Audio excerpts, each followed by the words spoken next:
আজকে মামা বাড়িতে খাবার নিমন্ত্রণ, তো এই যে খেতে চলে এসেছি, আমরা বসেও পড়েছি খেতে।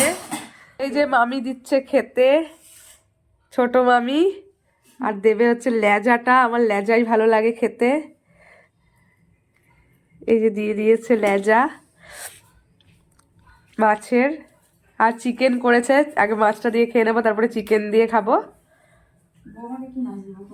এইদিকে বসেছে শুভশ্রী, এই যে, আর ওইদিকে বসেছে বৌদি, ওদেরও দিচ্ছে।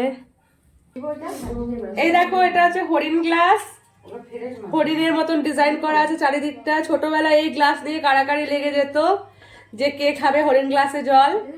মানে ছোটবেলায় এরকম একটা ব্যাপার ছিল যে হরিণ গ্লাসে জল দিলে যেন জলের টেস্টটা চেঞ্জ হয়ে যায়, সেই জন্যই কাড়াকাড়ি হতো হরিণ গ্লাস নিয়ে।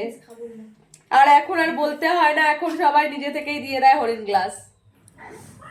এই যে আমার পাতে পড়ে গেল এখন একটা লেগ পিস আর একটা আলু মাংসের, চিকেন রান্না হয়েছে। বেশি দেবা না, আর একটা পিস দাও, ব্যাস। এই যে, এই দেখো আমার থালা পুরো পরিষ্কার, আর শেষ পাতে পড়ে গেছে মিষ্টি। তো এটা খেয়ে আজকে কমপ্লিট করব আজকের মামা বাড়ি খাওয়া দাওয়া। আর ওইদিকে দেখো দেবও বসে খাচ্ছে একা একা, এদিকে খাচ্ছে শুভ,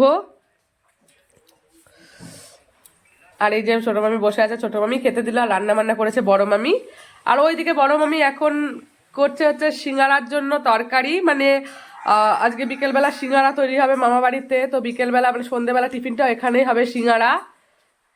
আর ওই ভেতরের যে রুমটা আছে ওখানে হচ্ছে উনুন দিয়ে, মানে উনুনে রান্না হয়, এটা হচ্ছে উনুনের রান্নাঘর। আর এখানে হচ্ছে গ্যাসে রান্না হয়। মামা বাড়ির উনুনে তৈরি হচ্ছে তরকারি, এটা হচ্ছে সিঙ্গারার জন্য তৈরি হচ্ছে। সন্ধ্যেবেলা সিঙ্গারা হবে, সন্ধ্যেবেলা টিফিনটা এখানে হবে, দুপুরের খাওয়াটাও এখানেই হয়েছে। এই যে এখানেই ওরা রান্না করে উনুনে।